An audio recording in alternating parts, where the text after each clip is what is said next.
Hello guys, my name is Aman, and in last few videos on the unsecured loans, we talked about how you can check the eligibility, what is the process. In this video particularly we will be talking about the documents required for the unsecured loan. Not only the documents, we will also talk about why that particular document is needed and what the lenders do with that particular document. So we will start with the financial documents, that what are the financial documents that is needed for an unsecured education loan. So there also it depends on whether the co-applicant whom with you are applying for the loan is salaried or self-employed. In case of salaried, 6-month bank statement, that is the first document that is required. 3-month salary slip, that is the second document that is required, and 2-year Form 16 or ITR. This is the third document that is required. Now, why these documents are required? So, as you know, as we explained in the last video, that unsecured loan mainly depends on the co-applicant income, and the reason is that because if you take an unsecured loan from the Indian lenders, you are supposed to bear interest or some part of interest during the moratorium period or during the study period in simple terms. So the lenders wants to be sure that during the study period, when you are abroad, you are studying, at that time the interest is being served, and that is why they check with the co-applicant income whether the co-applicant has the sufficient income to pay that interest or not. So for example, let's say if you take a loan of 40 lakh rupees at the interest rate of 12%, which is on the higher side, but just for the simplicity, that means 40,000 rupees per month you need to pay as interest. I know that's a very high number, but that's the reality. And this 40,000 rupees, to pay this 40,000 rupees, the co-applicant should earn 65,000 rupees per month, so that they can live their life, but at the same time can bear this interest or the EMI, whatever we want to call it. So they check with this bank statement and the salary slip whether the salary is sufficient to bear that interest or not. So that is why the financial documents are required. They also try to get a sense, let's say in future, if you go abroad and if you don't get a job or if you are not able to repay the loan, in that case is your co-applicant sufficient enough or is stable enough to repay that amount. So that is also they want to check. Now with the bank statement, they check if the salary is being credited or not, and salary slip is needed to ensure that the salary is being credited from the place you are claiming it to be. And the Form 16 is just an additional document. Sometimes they can get away with the Form 16s. That means that even if you don't submit it, they can get away with that. But usually, almost all the salaried person have the Form 16 easily available with them, and that's why they submit it. So that's why this document required.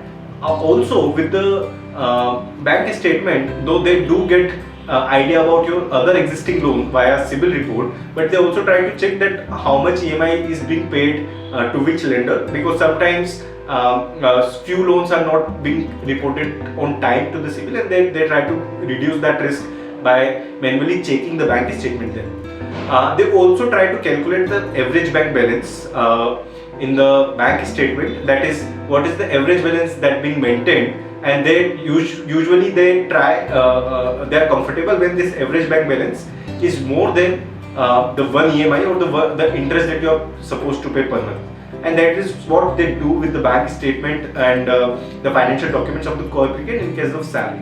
Now let's talk about the second case, which is self-employed. In this case, the current account 6-month bank statement is needed.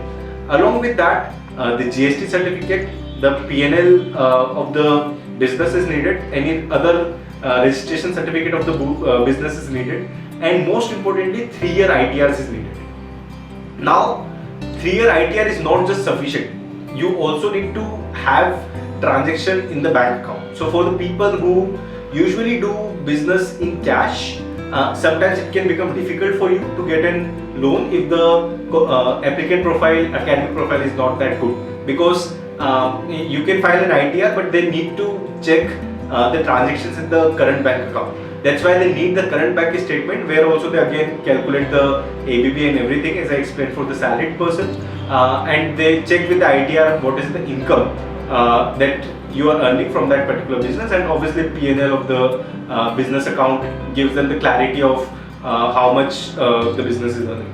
and that's why the financial documents of the self-employed person is required. Now this was all about the financial document. The next set of documents is the academic documents, and which is required from the student. Before we move into that, some lenders, they do ask the bank statement of the applicant or the student if they were earning themselves before, to get an idea around how much they were earning and how much savings they have. The more the documents, unfortunately, the lender has, they feel that they are more aware of the profiles, though the lenders should take the decision on the minimum required document. Now let's talk about academic document. In terms of the academic documents, it depends on which stage you are at. If you are going for undergrad, then 10-12 mark sheet is required. If you are going for postgrad, then along with 10-12 mark sheet, your undergrad mark sheet will be required as well. If you are going for PhD, then the postgrad, if you have done, then that mark sheet or their certificate would all be required. So all the past education that you have done, the certificates and the mark sheet of all of them will be required. They check this because, let's say, if you have had too many backlogs or your percentage was too less, for example, in 10th and 12th your percentage was just 40% or 50%, so they might take that into consideration and reject the loan on the basis of that, though it doesn't happen generally if you have performed well later. But if your academic performance has been constantly very poor, then that can be a criteria of rejecting an unsecured loan. They also check the backlogs in the undergrad. If you have done, if the backlog is like 20-30, then they might reject your loan even with a strong co-applicant financial profile. So in terms of the academic documents, your past educational certificate, as I explained. The second is your test score certificate. If you have given IELTS, TOEFL, GRE, GMAT, whatever test you have given, you need to provide the certificate for that. The third thing is the admit letter from the university. Though we do help you getting a loan offer without an admit letter, but if you are applying for a loan after getting an admit letter, then you need to submit that admit letter to get the loan. And the fourth, which sometimes bank ask, but I want to be very clear that this is not mandatory, and this is specifically for the people who are going to US. There is something called I-20. So many lenders, they demand it, but that is not mandatory at all. You should get a loan without I-20, because to get an I-20 you need to show the financing or the bank loan sanction letter. Also for other countries, sometimes bank ask for the visa, but again, visa is not required. It's not a mandatory document to get the loan sanctioned, and even in some of the cases you can get it disbursed without getting the visa, where it is mandatorily to deposit the fees before getting the visa. So all of that thing can be done easily via Gyanadhan. We will talk about that later. The last, so these were the financial and the academic documents that we talked about. The next section is the KYC documents, or identity proof in simple language. So for both the applicant and co-applicant, Aadhaar card is required, PAN card is required. These are the two mandatory documents. Apart from that, photographs are required, and for the student, passport copy is mandatory. If you don't have the passport, then you should apply for it. You will have, if you can't submit it during the application process, then you will have to definitely submit it before the disbursement. But it is required before the disbursement, because how can you go abroad without an passport? So these were the basic documents that were required. I know it sounds like a lot, but as I mentioned, we explained different situations. So now I will tell you how you can reduce the documentation pain. So when you check loan eligibility with Gyanadhan and you apply via Gyanadhan in any of the lenders that we work with, and we work with almost all the lenders in the market, based on our relationship with them and based on your profile, we give you a customized document checklist. So we ask you 5-7 questions, and at the output it gives you a customized document checklist. To give you a sense, we will ask you whether your co-applicant is salaried or self-employed, because the documents requirement is different in both the cases. So such kind of question being asked, and you are given a customized document checklist so that you have the clear idea around what are the documents required, and you can submit it in one go. Many times the process gets stretched when you directly apply to the lender because of no clarity about the documents. And when you submit it, banks sometimes take 7 days, 8 days just to come back to you and say that we need more documents. And that to and fro takes a lot of time, and very frustrating for the student and for the applicant. And that's where we come into the picture, and we try to reduce that pain by offering customized document checklist.